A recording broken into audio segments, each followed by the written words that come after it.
In 9.3, you learned how to factor out the GCF. So you found what they had in common. You found that they had 4xy to the third in common. You wrote that on the outside. You put your parenthesis. You wrote what was left inside.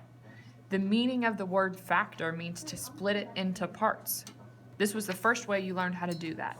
All these terms had this in common. You divided it out, put it on the outside.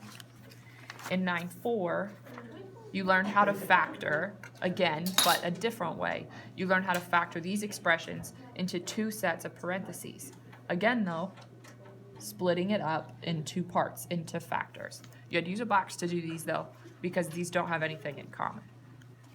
The first part of 9.5, we learned about the difference of two squares shortcut. When you use that shortcut, you take the square roots of both of them. That's what goes first in the parentheses. The 3 is what goes last. You do 1 plus and 1 minus. After we did that, then we looked at expressions that look just like that, but they have a common factor. These have 2 in common that you have to take out first. Then you can keep going with the square roots. So you finish this up when you write 2r plus 4 and r minus 4. After that, you learned about how these all have something in common. You can take that out. But instead of going with your square root shortcut, you have to use the box because this has all 3 terms. You can't use the square root shortcut because that only works when it looks like this. When it has all 3 terms, you have to use the box. The hard part about this quiz is that it's all mixed up together. All those problems are all in one quiz. So it's hard for students to realize what they're supposed to do in each problem. And I can't stand next to you and say, Alex, this is the one you do square roots on. Alex, this is the one that you do a box on. Alex, this one has a common factor. I can't tell you that because that's part of the quiz. So you have a game plan.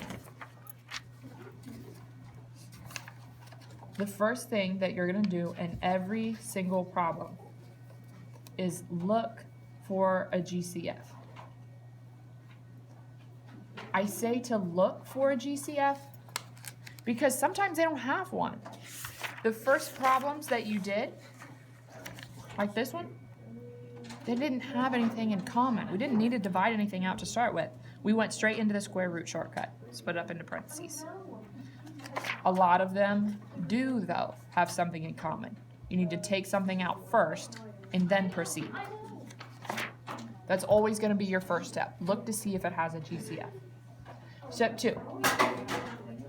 If it's quadratic, keep going. Do you remember what quadratic means? Quadratic means that it is degree 2. That means it has an x squared. So this expression is quadratic because it has x squared.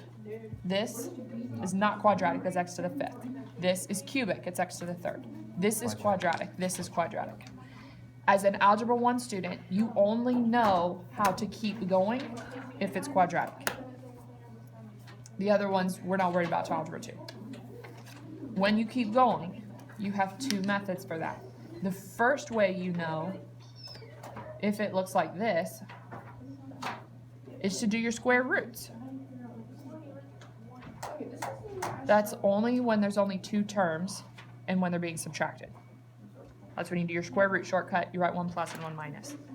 If it has all 3 terms, like this, then you have to use the box.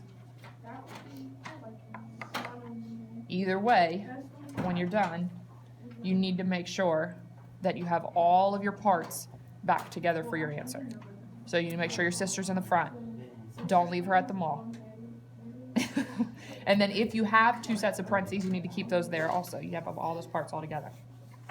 Does that make sense? Yeah. Okay.